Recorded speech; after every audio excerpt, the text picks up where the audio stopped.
ये रेडियो वर्षा है। वर्षा टाइम्स में आपका स्वागत है। मंत्री मदन सहनी का दावा, जदयू से बनेंगे 4 से 5 मंत्री। 13 जून से 15 जून के बीच मानसून की हो सकती है एंट्री। सुपौला के आधार केंद्र में वसूली का वीडियो आया सामने। तेज रफ्तार ट्रैक्टर ने बाइक सवार महिला को रौंदा, मौके पर मौत। और डीएम के आदेश पर निजी जमीन से हटाया गया अतिक्रमण।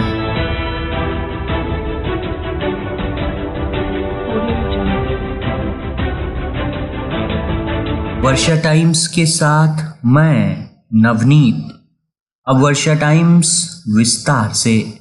मोदी मंत्रिमंडल में बिहार से लल्लन सिंह, रामनाथ ठाकुर और देवेश चंद्र ठाकुर का नाम लगभग तय माना जा रहा है। दिल्ली में मुंगेर से सांसद लल्लन सिंह और सीतामढ़ी से सांसद देवेश चंद्र ठाकुर ने आज नीतीश कुमार से मुलाकात भी की। इसके साथ ही बिहार सरकार में मंत्री मदन सहनी ने रेल और कृषि मंत्रालय पर भी दावा ठोक दिया है। उन्होंने कहा है कि ये दोनों मंत्रालय जदयू के खाते में आने चाहिए। पीएम मोदी कल यानी रविवार को तीसरी बार प्रधानमंत्री पद की शपथ लेंगे। इस बीच ये कयास लगाए जा रहे हैं कि जदयू कोटे से मोदी मंत्रिमंडल 3.0 में 5 मंत्री बनाए जा सकते हैं। नरेंद्र मोदी 9 जून को तीसरी बार प्रधानमंत्री पद की शपथ लेंगे। शपथ से पहले एनडीए के सभी सहयोगी दलों के बीच कैबिनेट की सीटों को लेकर माथापच्ची जारी है। गठबंधन की सभी पार्टियां इसके लिए अपने अपने फार्मूले तैयार कर रही हैं। कहीं 4 सांसद पर 1 मंत्री पद की डिमांड हो रही है तो कहीं 5 सांसद पर 1 मंत्री बनाए जाने की मांग चर्चा में है। इस बीच सूत्रों के हवाले से पार्टियों के पसंद के विभागों के बंटवारे की भी चर्चा तेज है। हालांकि अभी तक किसी भी सहयोगी दलों की तरफ से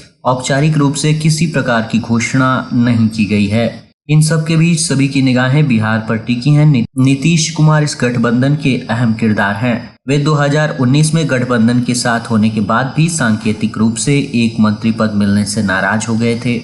इस बार उनकी अहमियत बढ़ी है, लेकिन सांसदों की संख्या 5 घट गई है। ऐसे में वे कितने मंत्री पद पे मानते हैं, ये देखने वाली बात होगी। नीतीश के अलावा चिराग पासवान ने एक बार फिर से 100% स्ट्राइक रेट के साथ वापसी की है, तो मंत्रालय में उनकी एंट्री भी तय मानी जा रही है। वहीं जीतन राम मांझी भी इस रेस में आगे हैं। ऐसे में पिछले 2 बार से सहयोगियों को सांकेतिक पद देती आ रही बीजेपी क्या बिहार में अपने कोटे की सीटें कम करेगी या फिर बिहार के मंत्री पदों की संख्या बढ़ाई जाएगी, इस बात पर अभी सस्पेंस बरकरार है।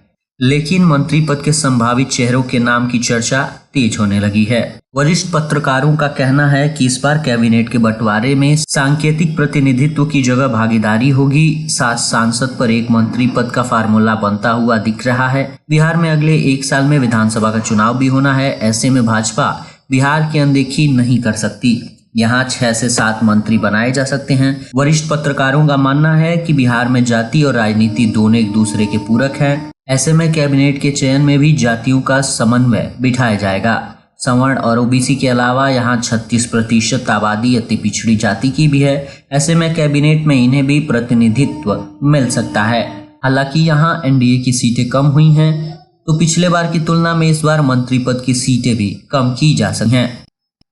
राजधानी पटना समेत दक्षिण बिहार के कई जिलों में गर्म पछुआ हवा चल रही है। इस वजह से अगले 3 से 4 दिनों तक गर्मी से राहत मिलने की उम्मीद नहीं जताई जा रही। मौसम विभाग ने आज प्रदेश के 31 जिलों में हॉट डे रहने की संभावना जताई है। इसके अलावा अन्य सभी जिलों में मौसम सामान्य रहेगा।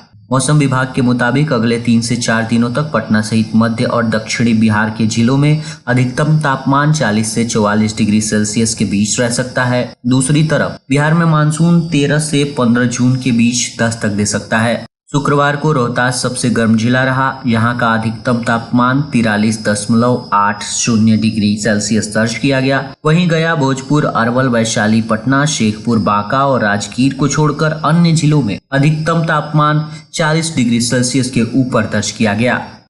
9 जून को राज्य के दक्षिणी पश्चिमी भाग के 1 या 2 स्थानों पर लू की संभावना है। राज्य के उत्तर पश्चिमी, उत्तर मध्य, दक्षिणी पूर्वी और दक्षिणी मध्य भागों में 1 या 2 स्थानों पर गर्म और आर्द्र दिन रहने की पूरी संभावना जताई गई है। उत्तर मध्य और उत्तर पूर्व भागों के एक या दो स्थानों पर मेघ गर्जन के साथ आकाशीय बिजली और तेज हवा चलने की भी संभावना है। 10 जून को राज्य के दक्षिण पश्चिमी भाग के एक या दो स्थानों पर लू की संभावना है। उत्तर पश्चिम, उत्तर मध्य, दक्षिण पूर्वी और दक्षिण मध्य भागों के एक या दो स्थानों पर गर्म और आर्द्र दिन रहने की संभावना जताई गई है। साथ ही 11 जून को उत्तर, दक्षिण मध्य एवं दक्षिण पूर्व भागों के एक या दो स्थानों पर मेघ गर्जन, आकाशीय बिजली, तेज हवा की संभावना है। राज्य के पश्चिमी भागों के एक या दो स्थानों पर गर्म और आर्द्र दिन रहने की संभावना है। मौसम विभाग ने एक पूर्वानुमान जारी करते हुए बताया है कि इस साल बिहार में सामान्य से 45% से अधिक बारिश होने की संभावना जताई गई है। जून से सितंबर के बीच करीब 1400 mm बारिश हो सकती है। जून जुलाई में कम, लेकिन अगस्त और सितंबर में झमाझम बारिश की संभावना बताई गई है। इसकी वजह भारत और बिहार में इस बार ला नीना का असर पड़ेगा। ला नीना की वजह से भारत में मानसून सीजन में बारिश अधिक हो सकती है। सुपौला के निर्मली प्रखंड कार्यालय परिसर में संचालित आधार केंद्र के संचालक द्वारा लोगों से आधार कार्ड बनाने के नाम पर अवैध वसूली का मामला प्रकाश में आया है। आधार सुधारना हो या नया पंजीयन, सामने वाले के चेहरे को देखकर ऑपरेटर के द्वारा तय कर राशि की वसूली की जा रही है। अवैध वसूली करते हुए वीडियो कैद होने के बाद ऑपरेटर व बिचौलियों में हड़कंप मच गया है। सरकार ने आधार कार्ड नए पंजीकरण पूरी तरह से निःशुल्क किया है, लेकिन क्षेत्र में आधार कार्ड बनाने वाले सेंटरों पर लोगों से जमकर अवैध वसूली की जा रही है, जिससे अधिकारी भी अनजान नहीं है। केंद्र संचालकों पर कोई ठोस कार्रवाई नहीं होने से केंद्र संचालकों की मनमानी चरम सीमा पर है। केंद्र संचालकों की मनमानी इस कदर बढ़ गई है कि पदाधिकारी के कार्यालय के पास ही लोगों से आधार कार्ड पंजीकरण और उसमें सुधार को लेकर अवैध रुपए वसूल किए जा रहे हैं। परिणाम स्वरूप ये अवैध वसूली रुक नहीं रही, लिहाजा गरीब तबके के लोग संचालकों को रुपए देने को पूरी तरह मजबूर हैं। बताया जा रहा है कि निर्मली प्रखंड क्षेत्र में आधार कार्ड पंजीयन और इसमें सुधार के लिए केंद्र खोले गए हैं, ताकि लोगों के आधार में त्रुटि सुधार हो सके और आधार से वंचित लोगों का नाम भी आधार से लिंक हो सके। लेकिन निर्मली प्रखंड कार्यालय परिसर में संचालित स्थानीय आधार केंद्रों में लोगों को ये सेवाएं अत्यधिक रुपए देकर मिल रही हैं। निर्मली प्रखंड क्षेत्र के कुनौली गांव निवासी अमित कुमार ने बताया कि वे 28 किलोमीटर की दूरी तय कर आधार पंजीयन सुधार कराने प्रखंड मुख्यालय निर्मली पहुंचे, जहां संचालित केंद्र के संचालक संतोष कुमार के द्वारा उन्हें मोबाइल नंबर सुधार को लेकर 150 रुपए की मांग की गई। लिहाजा सुधार को लेकर ग्राहक रुपए दे भी दिए। जब संचालक से ग्राहकों के द्वारा पूछा गया कि बाहर में कम पैसे लिए जाते हैं तो आप ज्यादा क्यों लेते हैं, इस पर संचालक संतोष कुमार वायरल वीडियो में जवाब देते हैं कि बाहर से ही करा लिया कीजिए, यहाँ तो 150 रुपए में होगा। इधर निर्मली प्रखंड प्रमुख राम प्रवेश कुमार यादव ने बताया कि आधार सेंटर के कर्मियों के द्वारा लोगों से अवैध वसूली की शिकायत मिली है, जांच कराई जाएगी। जबकि निर्मली प्रखंड बीडीओ ने कहा जांच कर आवश्यक कार्रवाई की जाएगी। गोपालगंज के कटिया थाना क्षेत्र के भागीपट्टी गांव के पास अनियंत्रित ट्रैक्टर ट्रॉली ने बाइक सवार को जोरदार टक्कर मार दी। वहीं इस हादसे में एक महिला की मौके पर ही मौत हो गई। फिलहाल पुलिस ने शव को पोस्टमार्टम के लिए गोपालगंज सदर अस्पताल भेज दिया है और इस पूरे मामले की जांच में जुट गई है। मृतका की पहचान कटिया थाना क्षेत्र के सहजनवा कला गांव निवासी भिखारी शाह की पत्नी ज्ञानती देवी उम्र 45 वर्ष के रूप में की गई है। घटना के संदर्भ में बताया जा रहा है कि मृतिका ज्ञानती देवी अपने नाती टुन्नू गुप्ता के साथ बाइक पर सवार होकर यूपी के तमकुही थाना क्षेत्र के समहोर गांव खेत में धान की बछड़ा की बुआई करने गई हुई थी, जिसके बाद वो पुनः बाइक पर सवार होकर अपने घर सहजनवा कला आ रही थी।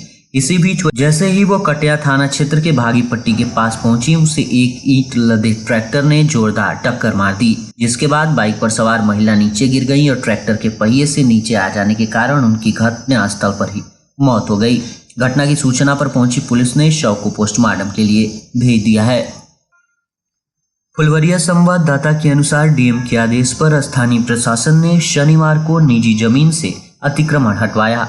इसकी जानकारी देते हुए सीईओ बिरबल वरुण कुमार ने बताया कि श्रीपुर थाने के दीवान परसा गांव निवासी परमहंस कुंवर का जमीन राजपुर खाप गांव में स्थित है, जिस पर तत्कालीन सीईओ श्याम सुंदर राय ने अनुसूचित जाति के लोगों के बीच सरकारी भूखंड पर उनके नाम से बासगीत पर्चा दिया था।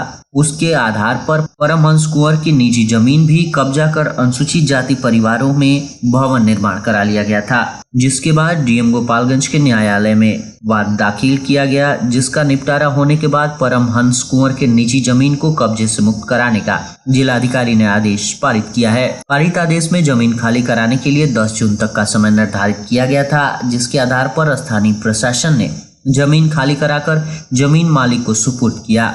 मौके पर श्रीपुर थाना अध्यक्ष पप्पू कुमार, राजस्व कर्मचारी चंदन कुमार सहित पर्याप्त मात्रा में पुलिस बल मौजूद रहे। जमीन का अतिक्रमण मुक्त कराने के बाद जमीन के मालिक से सहमति पत्र पर हस्ताक्षर कराकर जिलाधिकारी गोपालगंज को भेज दिया गया है। और अंत में सुर्खियां एक बार फिर। मंत्री मदन सहनी का दावा, जदयू से 4 से 5 मंत्री रहेंगे केंद्र में शामिल। 13 जून से 15 जून के बीच मानसून की हो सकती है एंट्री। सुकौला के आधार केंद्र में वसूली का वीडियो आया सामने। तेज रफ्तार ट्रैक्टर ने बाइक सवार महिला को रौंदा, मौके पर मौत। और डीएम के आदेश पर निजी जमीन से हटवाया गया अतिक्रमण। वर्षा टाइम्स का ये अंक यहीं समाप्त हुआ। नमस्कार।